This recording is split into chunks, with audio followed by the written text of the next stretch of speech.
Today story present straight টক নিয়ে আপনাদের সঙ্গে আমি পল্লবী।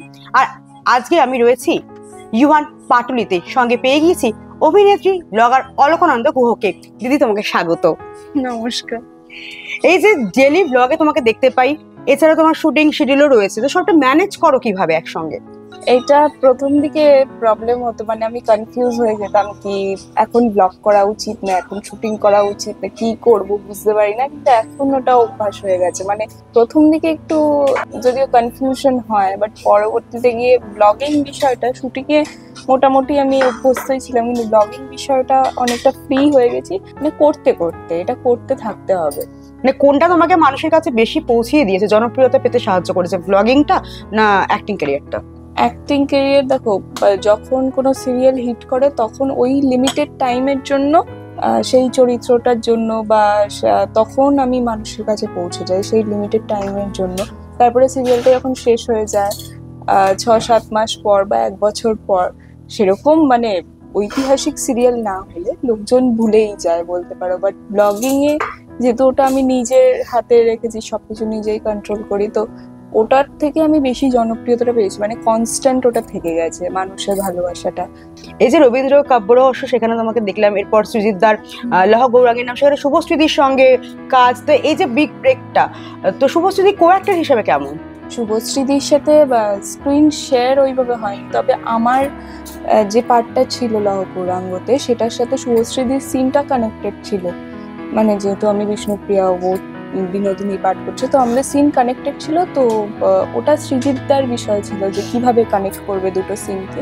কিন্তু শুভশ্রীদির সাথে লুকসেটে আমি ছিলাম, আর এমনিও বহু ইভেন্টে দেখা হয়েছে লহ গৌরাঙ্গের কারণে। তো শুভশ্রীদি ভীষণ মিষ্টি। মানে আমি প্রথম দিন একটু ভয় পাচ্ছিলাম লুকসেটে, যে দিন যে সেম রুম শেয়ার করবো, কি ভাববে, মানে কি করবে। মানে এই যে একজন মানে প্রথম সারির অভিনেত্রীদের মধ্যে একজন, মানে ওই ব্যাপারটা কাজ করছিল। মানে আমি ছোট থেকে যাকে দেখে বড় হয়েছি, এবার সে আমার পাশাপাশি মেকআপ করবে, এটা ভেবেই আমার মানে কিরকম একটা হচ্ছিল। তবে খুবই ভালো, খুবই মিষ্টি। আমি যখন রুমে ঢুকলাম তখন বললো এই ঈশ্বর ঈশ্বর, এরকম টাইপের একটা বিষয়। মানে কোনো অহংকার নেই, কিচ্ছু নেই। আর আমি দেখে পুরো এরকম ভাবে তাকিয়ে আছি যে এত লম্বা, এত সুন্দর, এত গ্লো, মানে হাঁটলেই মনে হচ্ছে একটা অন্য কেউ, মানে অন্য জগতের মনে হচ্ছে। পুরো একটা প্রিন্সেস টাইপ, মানে সবকিছু পারফেক্ট হতে পারে ওরকম একটা মানুষ। আর অভিনয় নিয়ে তো আমার তো কিছু বলার নেই, শুভশ্রীদির অভিনয় নিয়ে সেটা সবাই জানে। এই যে একটা ছোট পর্দা বড় পর্দা, এই দুটো মিডিয়ামে অভিনয়ের ক্ষেত্রে কতটা ফারাক হয়, বা দুটো মিডিয়াম কেমন? হ্যালো, সিরিয়ালে অনেকটা বেশি তাড়াহুড়ো, অনেক কিছু থাকে, যেহেতু এপিসোড তোলার বিষয় থাকে, তো একটু হলেও কোয়ালিটি এদিক ওদিক হয়। বাট ফিল্মে মানে আমি দেখলাম যা অনেক ধরে ধরে কাজ, মানে অনেক বছরের একটা প্রজেক্ট করতে গেলে অনেক বছরের ভাবনা চিন্তা, অনেক কিছু লেগে থাকে। মানে সেটা পুরো একটা প্রপার করে করতে হয়। তবে অভিনয়ের বিষয়টা, অভিনয়ে তো সেরকম চেঞ্জেস কিছু হয় না, তবে সিরিয়ালে একটু বেশি ড্রামা থাকে, সেটা ফিল্মে একটু লেন্দিও হয় সিরিয়ালটা। হ্যাঁ, সেটা ফিল্মে একটু সংক্ষিপ্ত, কিন্তু ড্রামাটাও একটু মানে হালকা মতো ইমোশন দিয়ে। যেহেতু ছোট স্ক্রিনে বোঝা যায় না যদি আমি একদম সিম্পল অভিনয় করি, বড় স্ক্রিনে সেটা বোঝা যাবে। এবার সিরিয়ালের জন্য একটু বেশি ড্রামা আমাদের দিতে হয়, যেহেতু ছোট স্ক্রিনটা। আর এই যে এখন টলিউডে মাঝে মাঝে দেখা যায় যে শুটিং স্তব্ধ হয়ে যাচ্ছে, অনির্বাণদার শুটিং নিয়েও মাঝখানে সমস্যা হলো। এই ঝামেলাটা কেন হচ্ছে যে কখনো শুটিং থমকে যাচ্ছে, একটা অনিশ্চয়তা, আবার কবে শুটিং শুরু হবে, ফেডারেশন গিল্ড যারা আছেন, মানে কি অবস্থা ওখানে? এটা আমি দেখছি, মানে এই সমস্যাটা এখন বেশি প্রকাশ্যে আসছে। আমার মনে হয় এই সমস্যাটা ছিল মানে বহুদিন ধরে ছিল, এখন বেশি সোশ্যাল, মানে কিছু একটা টুকটাক কনফিউশন বা মিসআন্ডারস্ট্যান্ডিং লেগেই থাকে ফেডারেশন আর ডিরেক্টরস গিল্ড এদের মধ্যে। মানে ওদের এটা পছন্দ হচ্ছে না, ওদের এটা পছন্দ হচ্ছে না। তো আমার মনে হয় যে সবাই মিলে কাজটা করতে হবে, দুজনের মানে একদম আলাদা হয়ে তো কাজটা করা যাবে না। আমরাও টেকনিশিয়ান ছাড়া কাজ করতে পারবো না, ডিরেক্টরদের নিয়েও কাজ করতে হবে। তো সবাই মিলেমিশে একটা প্রজেক্ট হয়। সবাই এই একটা ইউনিটের মধ্যে যদি ঝগড়া থাকে, তাহলে একটা প্রজেক্ট কি করে হবে? এই যে স্টুডিওর পাড়ায় খাবার জায়গাটাও দেখছিলাম যে একদম জঞ্জালে পরিণত হয়েছিল, এখন সেটাকে রিনোভেশন করা হচ্ছে। তো এই যে একটা অস্বাস্থ্যকর পরিবেশ, এতদিন কেন নজর পড়লো না ওটার দিকে? নজর এখন কাউকে একটা বলতে হবে, বাট কেউ আমাদের ইন্ডাস্ট্রি উদ্যোগ নেওয়ার নেই না, কেউ নেই। মানে সবাই ভয় পায় যে কাজ পাবো না এটা করলে, বা এটা মানে অনেকেই পিছিয়ে যায় সেই ভয়ে। আর এখন যা কাজের অবস্থা কোভিড এর পর অনেকটাই কাজ কমে গেছে সবার, অভিনেতা অভিনেত্রী বলো বা টেকনিশিয়ান বা ডিরেক্টর। তো তাও টেকনিশিয়ানদের একটা সিওরিটি থাকে, যেহেতু ওদের ডিল থেকে মানে বলা থাকে যে ওদের পরবর্তী কাজ থাকে, তবে আর্টিস্টদের তো সেই গ্যারান্টিটাও নেই। তো সেই ক্ষেত্রে প্রতিবাদের মানে খুবই কম এখন, আর এত কম কাজ হচ্ছে। আগে প্রচুর কাজ হতো, এখন সেই তুলনায় সিরিয়ালও কম হচ্ছে, আর মুভি তো ছেড়েই দাও, হাতে গোনে একটা দুটো একদমই বেরোচ্ছে। প্রতি বছরই দেখছি বাংলা সিনেমার সংখ্যা কিন্তু কমছে, আগের বার যা হয়েছে তার থেকে এবারে কিন্তু অনেকটাই কম কমেই গেছে। আর এখন তো কমার্শিয়াল ছবি হয়ই না, আগে প্রত্যেক মাসে একটা করে মুভি রিলিজ হতো। মানে আমি ছোটবেলায় সারাক্ষণ ওই মিউজিক চ্যানেল গুলো খুলে বসে থাকতাম যে একটা নতুন গান এলো। এবার এখন কিছুই নেই, এখন আমরা দুর্গাপুজো এলেও সেই পুরোনো গানগুলোই কিন্তু চালাচ্ছি, এখন নতুন কোনো ইয়ে নেই।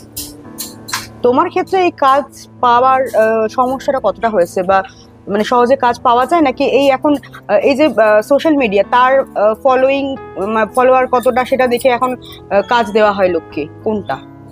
ফলোয়ার দেখেও কাজ দেওয়া হচ্ছে, বিকজ কোথাও গিয়ে আমরা সিরিয়ালের গল্পটা সেইভাবে আমরা তৈরি হচ্ছে না, তো সেই ক্ষেত্রেও টিআরপিও আসছে না। তো এটা হয়তো ভাবা হচ্ছে যে যদি ফলোয়ার বেস সোশ্যাল মিডিয়ার একটা ডিপেন্ড করছে, যদি আমরা মানে সিরিয়ালের একটু রিচ বাড়ানো যায় বা কিছু, বাট সেই সব আমার মনে হয় না যে খুব একটা এফেক্ট করে বলে। বিকজ যে গল্প সিরিয়ালের ভালো সেই সিরিয়ালটা এমনিই চলবে, কারণ আগে তো কারোর এরকম সোশ্যাল মিডিয়া তো ফলোয়ারও ছিল না, তখন 14-17 এরকম টিআরপি দিত।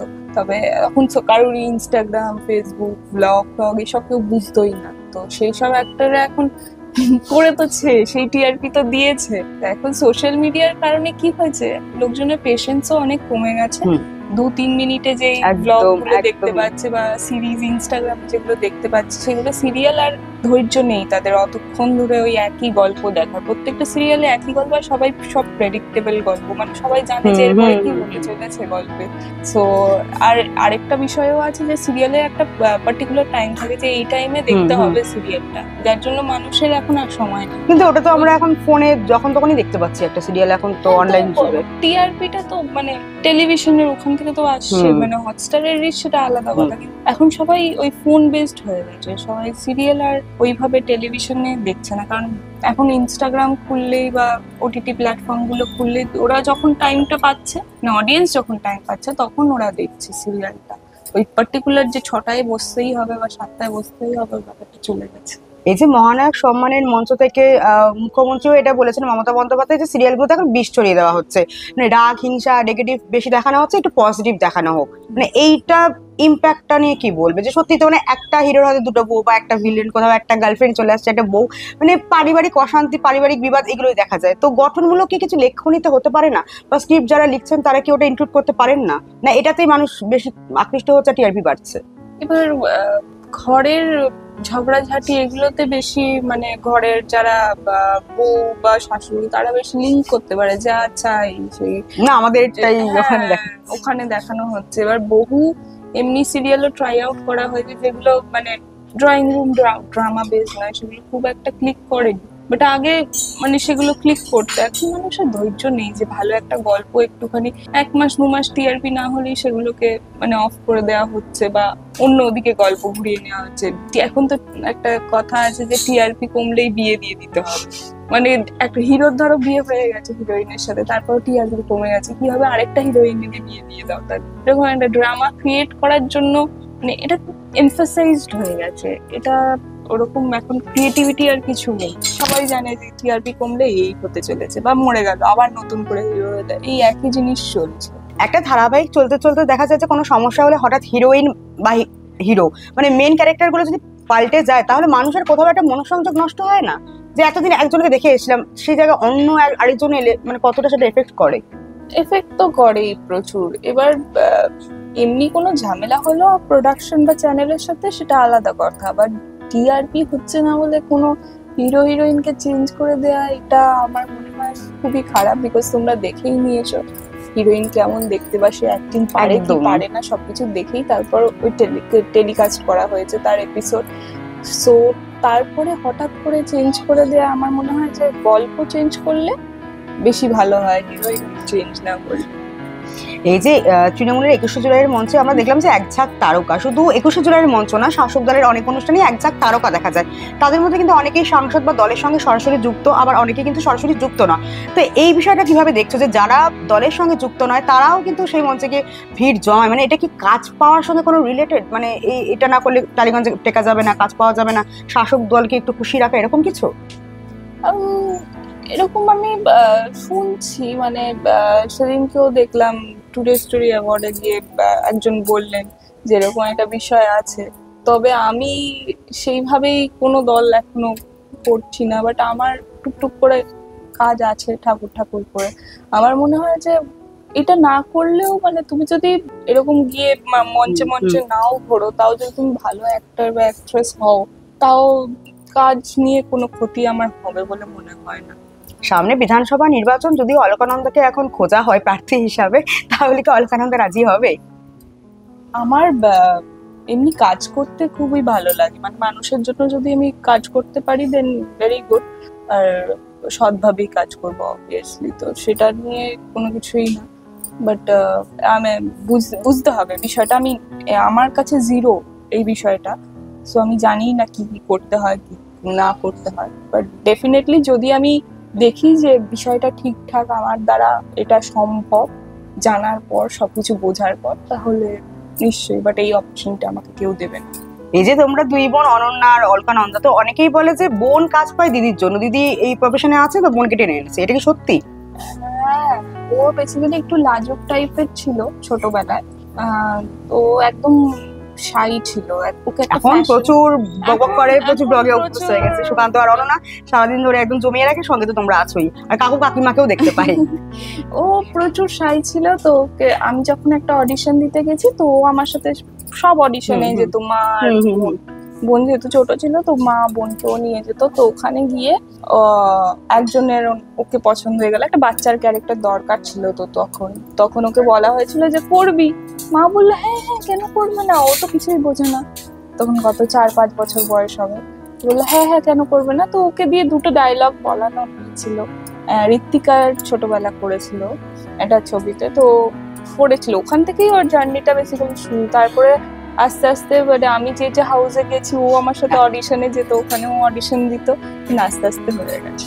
মানে এটা কি দিদি থাকার প্রেফারেন্স, মানে দিদির সঙ্গে যেতে বলেই কি হয়েছে, নাকি নিজের ট্যালেন্টের জোরে হয়েছে? এটা কি ট্যালেন্ট তো ছিলই, মানে ও এটা হয়তো না, অনেকে ধরো যে অলকানন্দা হাত ধরে নিয়ে গেছে মানে হয়ে গেছে, চান্স পেয়ে গেছে। না, এরকম তো বিষয় মানে একদমই না। বিকজ তাহলে তো মানে অনেকেরই দিদি বোন অনেকেই আছে বাড়িতে, তো তারাও তাহলে করে নিতে পারতো। বাট ও ডেফিনেটলি আমার থেকেও বেশি ট্যালেন্টেড, বিকজ ও প্রচুর কিছু পারে, মানে ডান্স থেকে শুরু করে সবকিছু। আর ছোটবেলা থেকে আমি দেখেছি, যখন থেকে ওই ইন্ডাস্ট্রিতে পা রেখেছে, যাই হোক একটা মুভি হোক বা 2টো মুভি হোক, হোয়াট এভার করেই পা রেখেছে, ও নিজেকে প্রচুর মেনটেন করেছে। ওর মধ্যে এই বিষয়টা ছিল যে আমাকে হতেই হবে। আর বা ওই মিউজিক চ্যানেলগুলো খুলে ডান্স করতো টিভির সামনে, তো আমি দেখেছি। আমি কিন্তু করি, দেখতাম চ্যানেলগুলো, বাট আমি ডান্স ওর মতো করতাম না। বা স্কিন কেয়ার নিয়ে আমার খুব একটা কিছু ছিল না, আমি একটু বেশি পড়াশোনা নিয়েই বিজি থাকতাম, আর ও এগুলো করতো। তো ওর মধ্যে ছিল ওই বিষয়টা যে ওকে কিছু করতেই হবে।